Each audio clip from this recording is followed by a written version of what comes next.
Лариса Дмитріевна Ляшенко, заслужений діяч самадзейнага мастацтва ПССР, балетмайстар, педагог, заслужены дзеяч культуры Беларусі.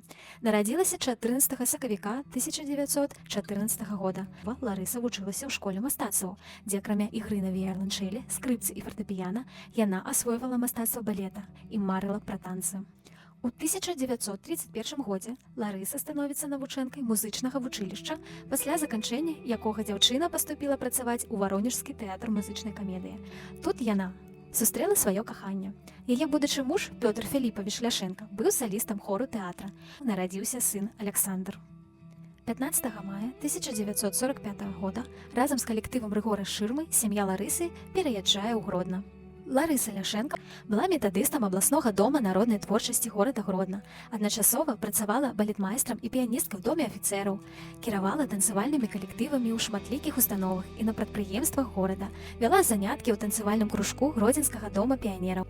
У 1957 годзе у Ларысы Дмітріевны і Паўла Александровича Радыліцкага, будучага першага мастацкага кіраўніка ансамбля, нарадзілася ідэя, каб з навучэнцаў курсаў, з танцораў і спевакоў арганізаваць самадзейны ансамбль песні і танца «Нёман».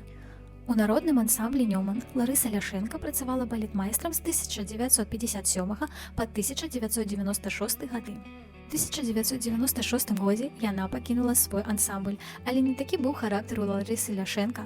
Не магла яна доўга заставацца без спраў. Падалася ў гарадскі дом культуры ствараць маладзёжную танцавальную рок-групу.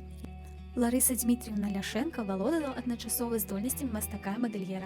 Шматлікія касцюмы для танцаў яна распрацоўвала сама. Вольную часіну любіла проста маляваць пейзажы. Імя Ляшенко Ларысы Дмітріевны занесена ў кнігу славы горада Гродна. Мемарыяльная дошка за значны ўклад мастацкую культуру Беларусі з мэтай ушанавання памяці заслужаных дзеячаў ПССР Адама Сідоровіча Чопчыца і Ларысы Дмітріевны Ляшэнкі устаноўлена ў 2007 годзе.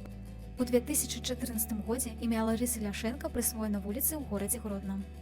Дарэчы, цяперашні рэстаран «Лямус» таксама можна звязаць з імем Ларысы Ляшенко.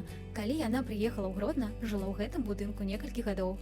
Да стагоддзя Ларысы Дмітріевны Ляшенко ў 2014 годзе на сайце дзяржаўнай установы культуры цэнтралізаваная бібліятэчная сістэма горада Гродна быў адкрыты электронны музей Ларысы Ляшенко «Жыццё і творчасць», асновы якога паслужылі сабраныя бібліятэкарамі копіі дакументаў з асабістага архіва сям'і, фатаграфій, успаміны родных і блізкіх, публікацыі пра яе в сродках масавай інфармацыі.